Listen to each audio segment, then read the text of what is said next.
Welcome to the Second Chance Podcast with Jeff Robertson, where we dive into stories of resilience, redemption, and transformation. Today's guests are Dr. Dean Sunseri and HollyKem Sunseri, co-authors of A Roadmap to the Soul, a practical guide to love, compassion, and inner peace. Married since 1991, Dean and HollyKem have dedicated their lives to helping individuals, couples, and families heal from trauma, rebuild relationships, and find purpose. From overcoming addiction and personal challenges to adopting a son in the face of adversity, their journey is a testament to the power of second chances.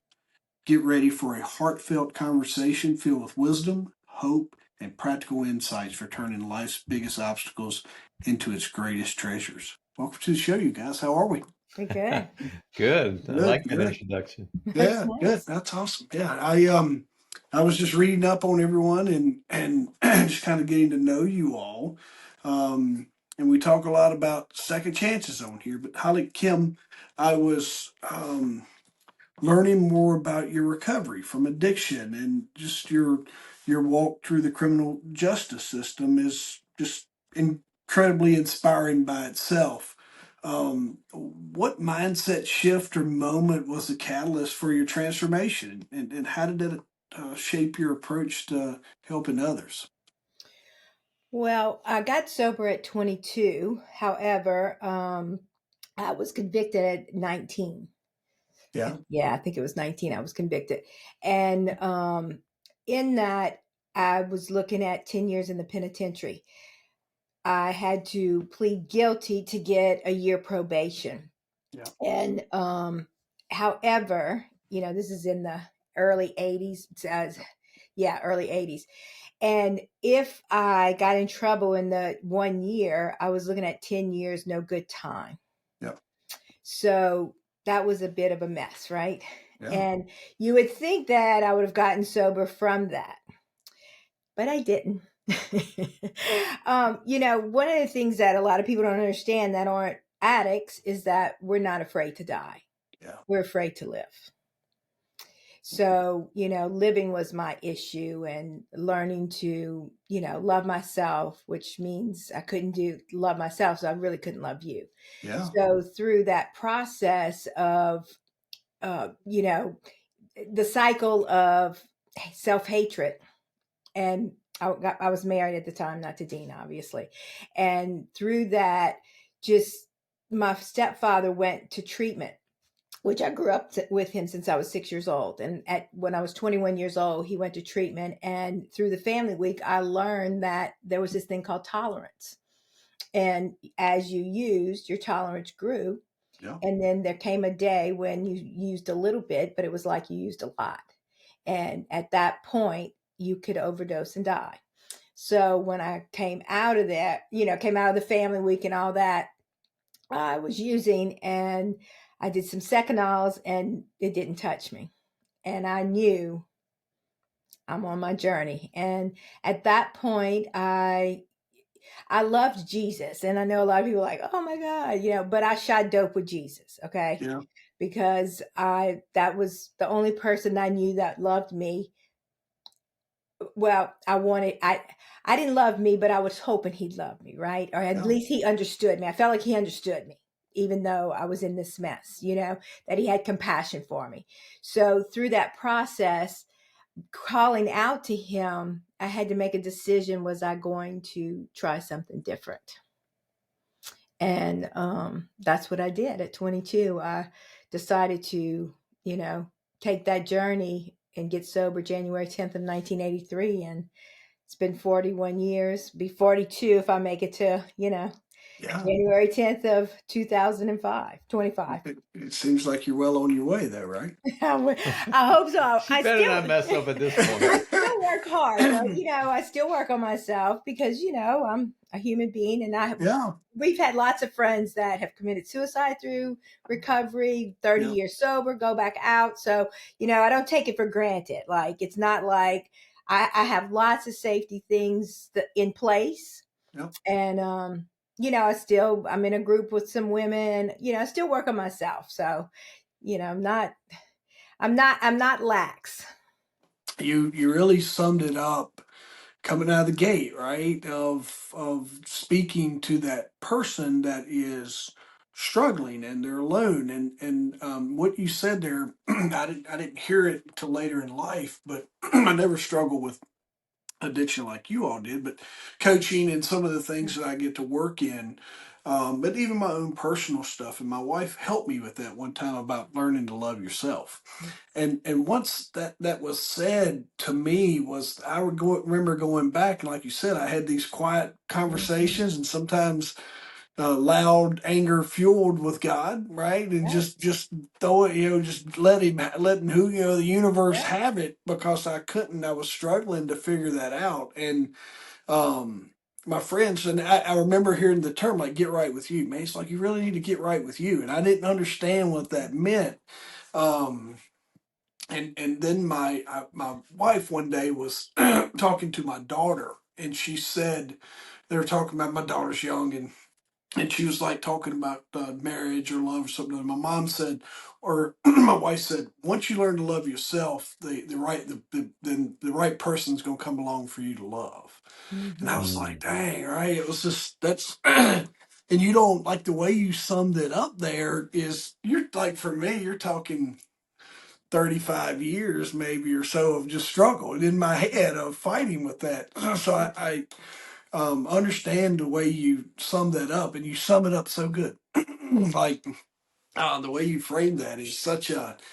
So what I'm hoping, like just coming out of the gate, is folks, you're listening to this, you're right there where HollyKem was, or you're there, and those, like, don't let that. If you need to, hit pause, because there's a lot more good that coming. We got more questions or more conversation, but that's strong to lead off with.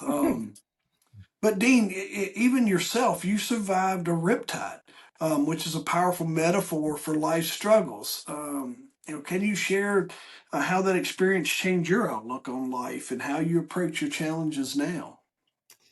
Yeah, that was quite an experience. Mm-hmm. I was swimming with my son, and we got caught in the riptide. And I've always had a strong faith, and knew that some of the things that we were doing were really part of God's plan. And so, when we had this experience, it was on Good Friday. So Good Mm-hmm. Friday's the time to when the Lord was Christianity. crucified in Christianity, and we were actually swimming in the afternoon around 1 or 2 o'clock, which is right around the time traditionally of the crucifixion. And so it was on, and it happened to be on the same day that the Passover. Right. And so we were swimming in this out in the ocean, and we got caught in this riptide. And my son was with me, and I knew that we needed to start moving to the side, and to get out of it, but we were just caught in it. Mm-hmm. And my son turned to me and he said, Dad, I'm not going to make it. Mm, And I said, Mm-hmm. no, no, you're going to make it. We're going to make it. But in the midst of this struggle that we were really flirting with death, I really felt a peace, like something, like we were going to be okay in the midst of the craziness. And so there was a lot going on, but the long short of the story was we were miraculously spared, and we were able to get out of it, and we were able to get to the shore. And things were it was just, we were exhausted. My wife wanted me to go to the hospital. My son's name is Moses. Mm-hmm. And there was a lot of symbolism there, because Moses on Passover, Mm-hmm. is all about Moses bringing the people from death to life, the death angel passing over. And Moses' name is literally in Hebrew means taken from the water. yeah. And so we were both taken from the water on that particular day. So there was a lot going on a lot of different levels. We were literally dealing with this life-threatening event, but the symbolism of the time and so forth.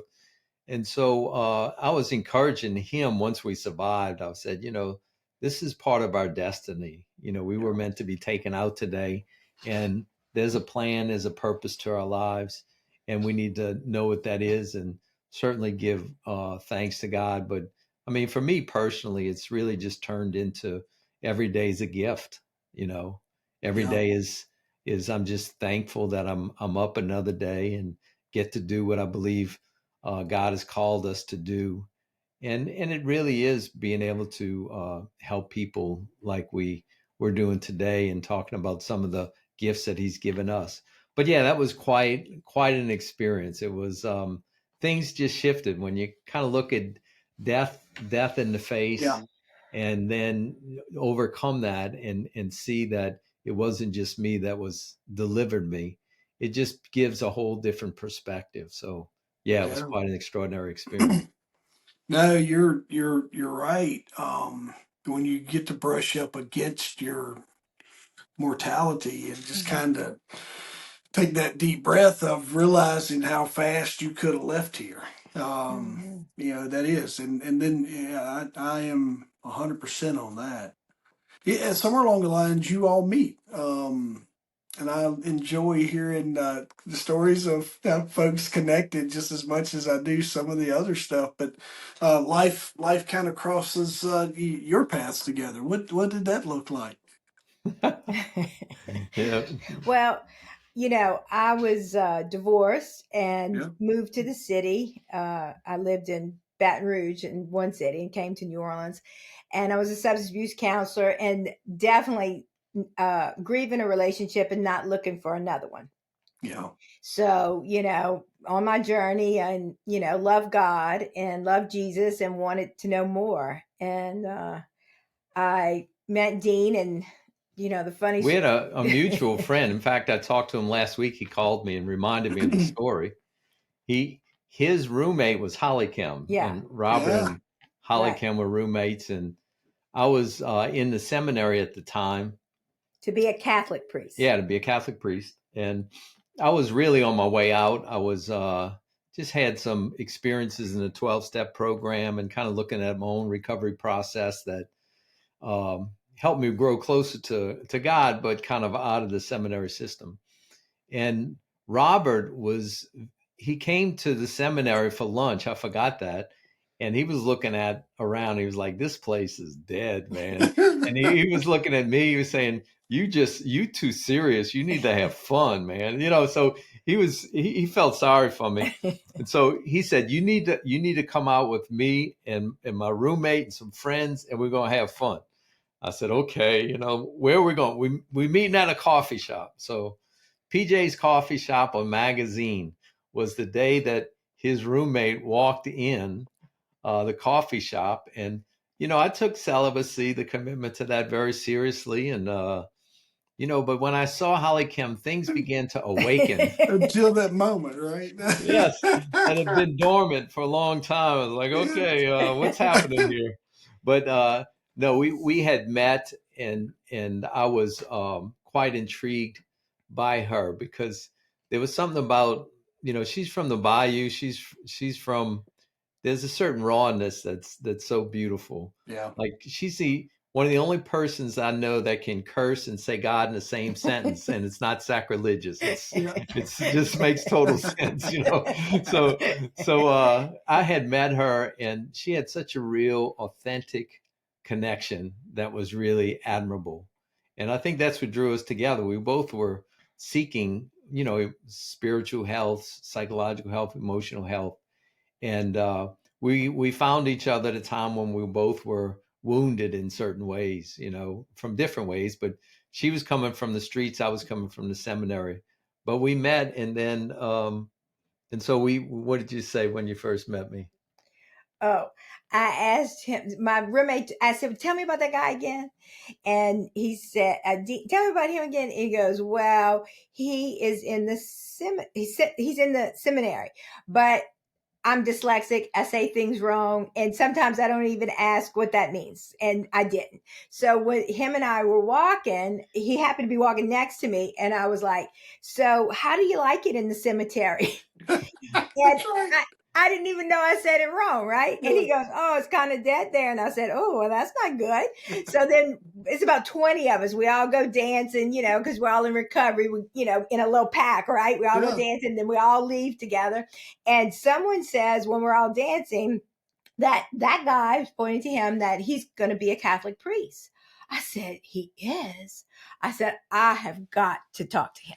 So as we're walking out, I run and catch up with him. And I'm like, I hear you're going to be a Catholic priest. I effing love Jesus. I said, will you have coffee with me? I said, I want to talk about Jesus and I need to learn more. And I said, people cannot handle me. I'm too much into God.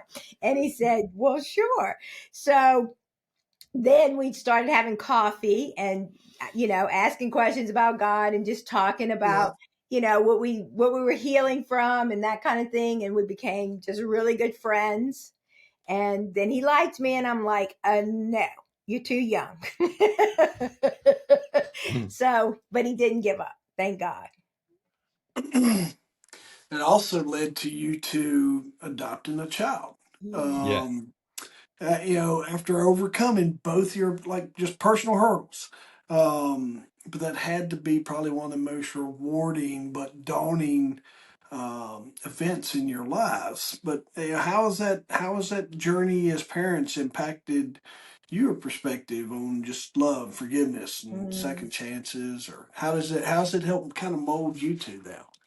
Well, what's interesting is one of the reasons why I told Dean no was I didn't feel worthy of his innocence.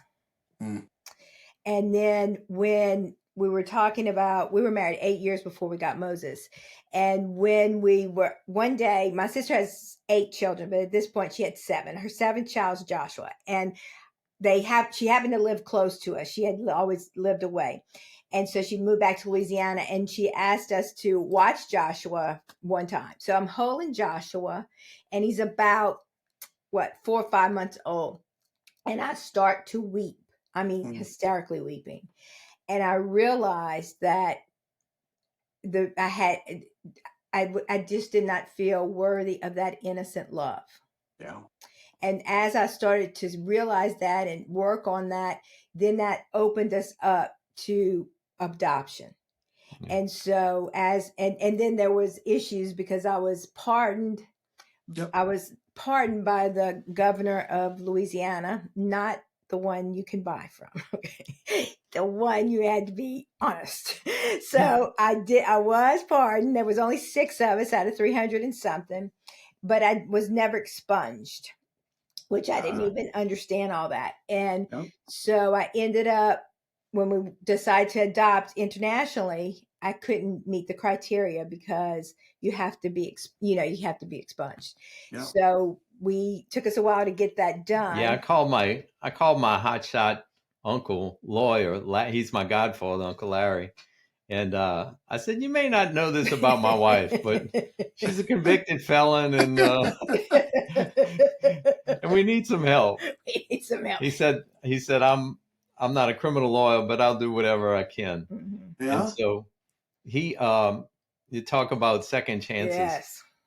He arranged a hearing for us with the judge to get an expungement.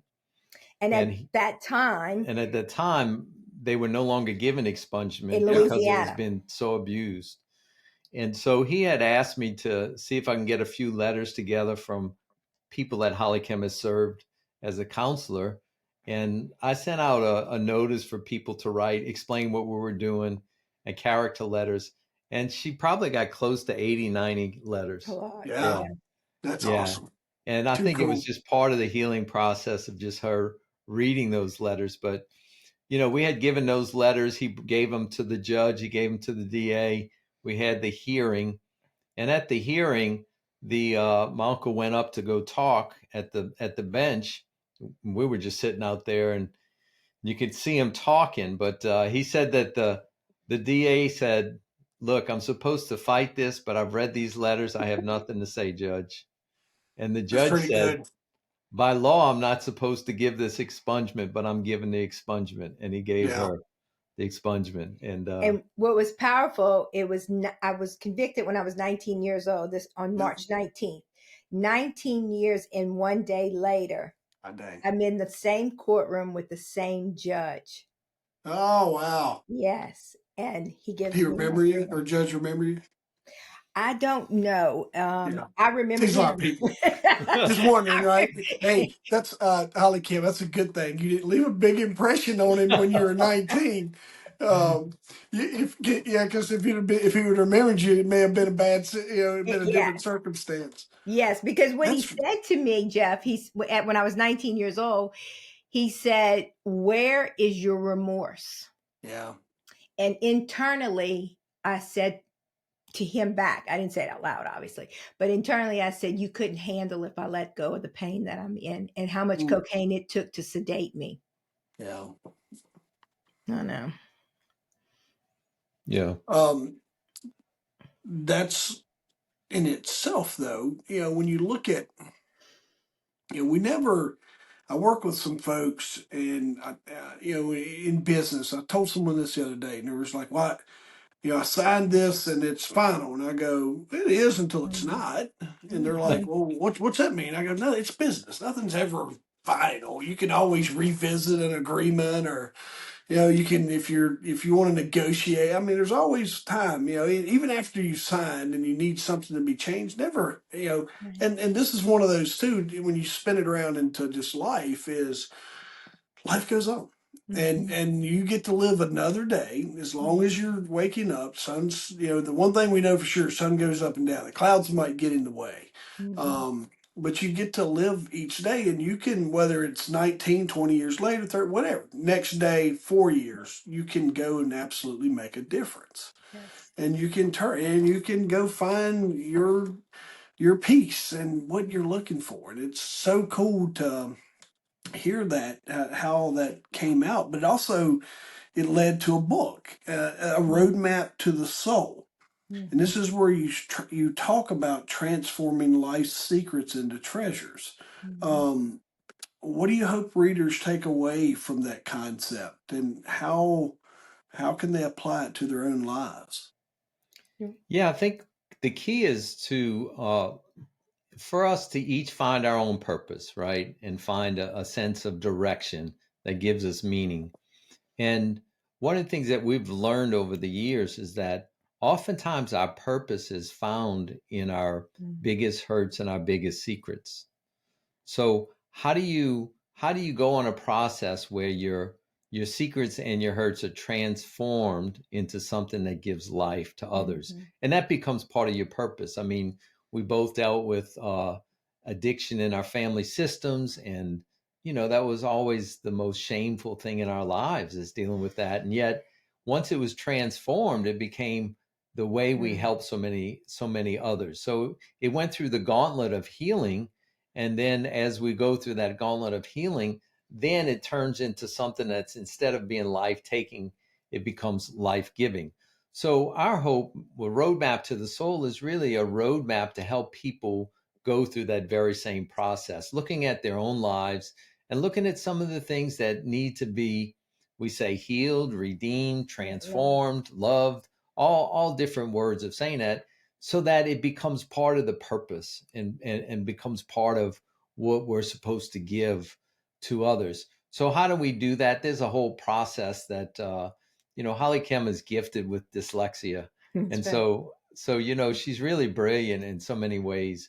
But I was getting all this education, and she was getting results, and I was asking her, what are you doing? How do you work with people?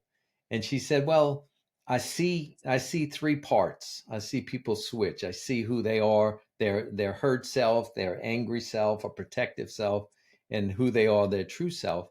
And I've just learned how to navigate those three. And then we started putting a language to that, which ended up being a roadmap to the soul. But the purpose is, what is the stuff that needs to be cleared out so Jeff can walk in his purpose Mhm. and in who God has called him to be? And that's what we've done for really three and a half decades, is just helping individuals, couples, families do that whole journey. Mhm. You help. You spend a lot of this time helping couples rebuild after infidelity or emotional Mhm. disconnection. Um, what's that? What's kind of some that transformative piece of advice you offer to couples looking for second chances in their marriage? Well, you want me to Yeah. go? Well, one of the things is that if I don't know how to love me in a situation, I'll never be able to love you in that situation. And a Yeah. lot of people don't know what that really looks like, because they'll say, I have communication. We don't connect. We don't communicate. Well, it's like they know that they're not connecting. They don't understand why. Because, even if they have the same definition and they know the stories, they're getting triggered, and it's like it's this mess, right? So it's like, in that, what we help people do is really look at the different parts, and you do your work in front of your mate. So what happens is you start to learn which part of you, and slot in like all the things from your life that is wounding. And if, let's just say, if we all lost the same thing in a family, then if that thing needs like 1,000 pounds of love to get to the other side, right? So it's not bleeding, right? Well, if everybody lost the same thing, who's going to love that? Right? Who's going to help me love that? Right? Because we all lost the same thing. So what happens is I get a little bit and then I stick it in a bucket. Well, you do that enough times, that bucket gets really freaking heavy. So then you come up with a part that is going to protect you from ever being hurt again, right? You don't want to be hurt again. So you start to protect yourself from that. And then what happens in a relationship when you're married is that each person triggers these wounds, right? Instead of seeing that as an opportunity to heal, it becomes, now you've become them. You've become them people that put wounds on me, and you know about those wounds, but you still doing things that is triggering this. So you need to stop. And I want you to stop that. But what happens is that's what creates the distance, versus understanding that this is my 1,000 pounds of pain that I need to learn to love, and know when it's triggered, how to have a voice about that. So we teach people how to have a voice and how to connect the dots. 10% is about you that's in front of me, but 90% of what's happening is what happened to me. So instead of me living from a place of trying to, keep that safe, and then you get distant, and then I'm not close to you. I don't want to make love to you. I'm not your friend anymore. You feel like the enemy, versus this needs a lot of love and attention. So in couples, we teach people how to love it themselves. The person listening starts to have compassion for me, vice versa, for you. And then I can have a voice about what it is that needs love, and I can ask you to hold my hand through it, instead of me asking you just to take it and make it go away, because it doesn't work. Yeah, we say, we all carry wounds in a relationship into our marriage. We all carry our unhealthy patterns. Right. And those two things will either draw us closer together or tear us apart. Mm-hmm. So if we don't learn how to communicate those things and transform them into ways of move us into a healing process, I actually believe that the wounds that we bring into a relationship are meant to be healed in the context of the relationship. Right. And how do they get healed? They need to come to the surface. How do they come to the surface? Get married, and they'll come to the surface. They will come. and so when they come to the surface, we either learn to work Right. with them together, or we play them out on each other. Right. And so if we don't learn to work with them together, we have that experience that we all say, I will never do that when I get married. And I say, how did that happen? How am I doing this? We all have that experience, but it's meant to be transformed. So we want to give people the skills to transform anything. And there's certain processes, two spiritual principles that have tremendous psychological application that can heal anything in a relationship, or repentance and forgiveness. And repentance is to have a heartfelt sorrow for the things that I've done to hurt you, and to own that, to speak about that, and to make a commitment to learn to do it differently. And then forgiveness is recognizing I've been hurt by what people have done to me. I've been hurt by things that you've done, and I'm willing to lay that hurt down on the altar and ask it to be removed. If I practice those two principles, which Jesus taught, he says that it'll usher heaven into a situation. And the same thing is true too of the opposites. If you want hell in your relationship, never apologize and never forgive. And I promise you, you'll have plenty of hell. It won't work out too well. So So those two principles are so key to be Yeah. practiced in a relationship, and how to do that, how to do it practically, are things that are skills you It's a just build skill. upon. Yeah. Yeah, it's a skill. You and this would probably be my challenge to anyone who's listening that's sitting in a little bit of pain. Um, I'd hit pause and kind of grab a little bit of reflection and rewind for go back about 3 minutes.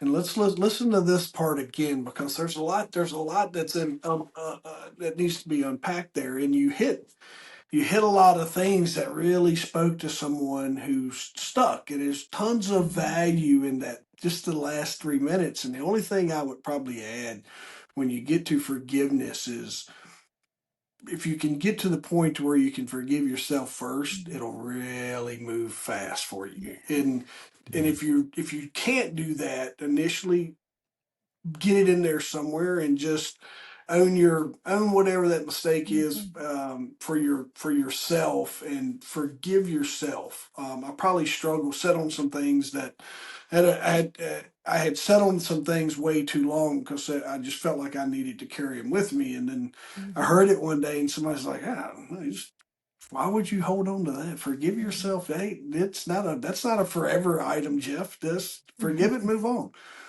Great stuff. But so this also leads in, and it fuels your Transform You online coaching program. Which it's your does it build on the principles in your book? And then what kind of breakthroughs have you seen with your clients that go through that program? Wow. Yeah, well, it's a deep application of everything that we talk about in our book, and so we do it over a number of classes and activations, and we do live coaching twice a week. So it's a whole process. But we've seen some great testimonies. My favorite This couple's is his favorite. testimony is one guy he went through with his wife. He said, our fights went from 3 days to 30 seconds. He said, we're still having the fights, but they're only lasting 30 seconds instead of 3 days. I said, well, that's a good win right there. Yeah. That's good. Yeah. I didn't realize. I thought I grew up because we argued all the time, and I thought that was just what people did. I didn't Right. realize that there was peace in relationships. I thought every Friday, for when I was younger, I thought every Friday Put your gloves you on. yeah, you put your gloves on, and you fought, and you stayed mad for the weekend, and then you went back to your parted ways. Right? I never knew about not picking fights or being any normalcy until I got older. So. Yeah, and we do what we see, right? And it becomes our normal, right? So, in the Yeah. sense of learning to challenge all of that becomes really good. And, one of the things in the program, which has been really, I mean, we've been doing this a long time, and doing it online, it's been very interesting. I mean, we've had clients online and all that for a long time, but this has been really powerful because they're in the sanctity of their own home when they watch the videos and they Yeah. do the assignments. So they're getting to pick when it's emotionally safe for them. Okay, physically and emotionally. So they do that. And if they're a couple, the goal is to share those with each other. Okay, so they're processing their things in safety. And then we offer the online, where we're live and then people come on. And it's been so powerful because in short periods of time, because the concept is so visual and it's very simple, but it's very deep, very deep. And so in that, they start to see and put the pieces together, and they start to see the part of them that is been protecting them and keeping them at a distance from their mate, their friends, and they realize that that is not who they really, really are. And as that starts to open up, all their creativity, their destiny, their thoughts start to be free floating.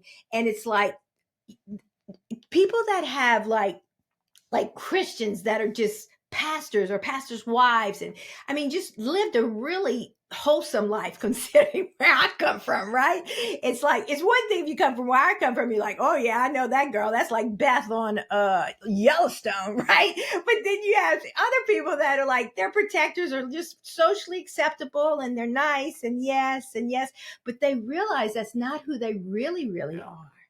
And so they're becoming freer and freer and being more vulnerable in their lives with people that they love. And then they have that connection and that closeness, and they feel the love in there, and the loneliness starts to move away, which is really powerful. I think, yeah. And I don't think, and it can be busy on our side of it is, coaching the stuff like you all are doing in couples. It can seem like a busy world, but on the other side of that, there's not enough of you guys. There's not enough of you folks that are out helping, just mentor, because there's a huge gap. And Mhm. I found myself stuck in that gap.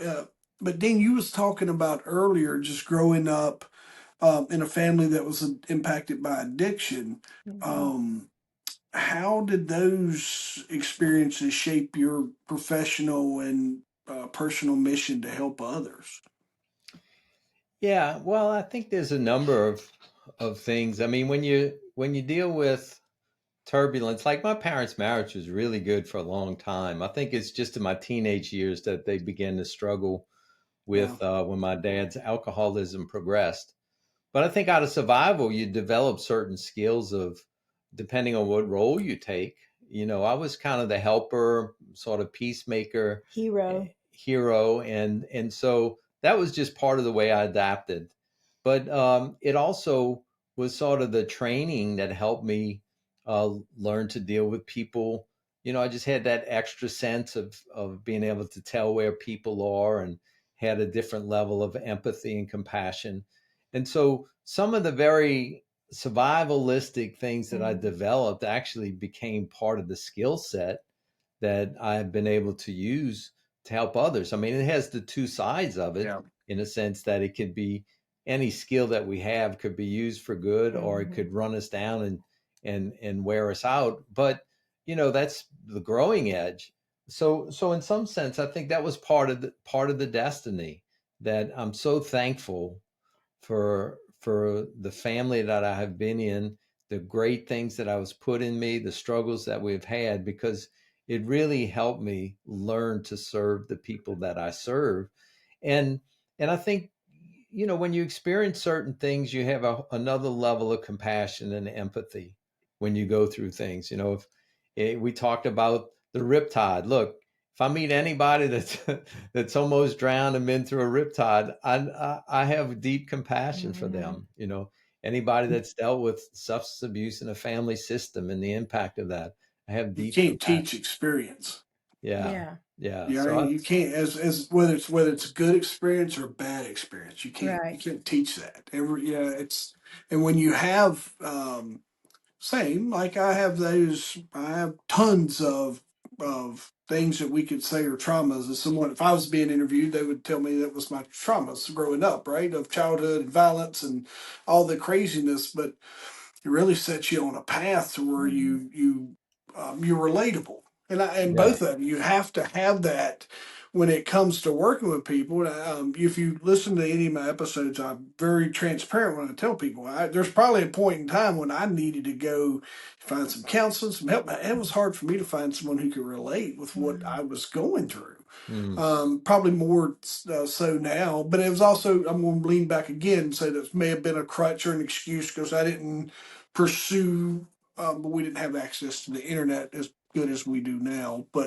Um, but your relatability is big, and that takes you to, just your ability to help.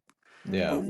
when you do that, is like, what's that legacy look like for you all, and what do you hope to leave for your family and the people that you're Mhm. working with? And you got your book, your coaching program, and all those things. What is that? What are you looking to leave, or what's that impact you'd like to have felt?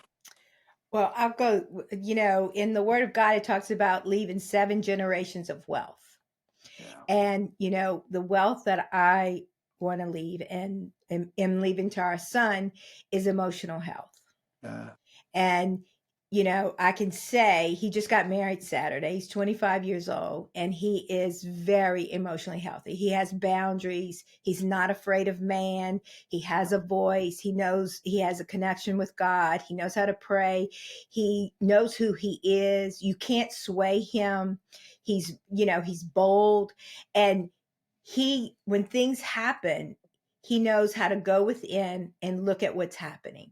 So I know that this is what I've given him, and this is what I give to my clients, is that for them to have the emotional health on how to love themselves emotionally, how to understand that, and how to deal with it when they're away from me. I mean, that's always the goal. Like, I got to work my way out of a job, and, teaching them how to internally parent themselves where they come from, that it's not about blaming people. It's like people can only give you what they have.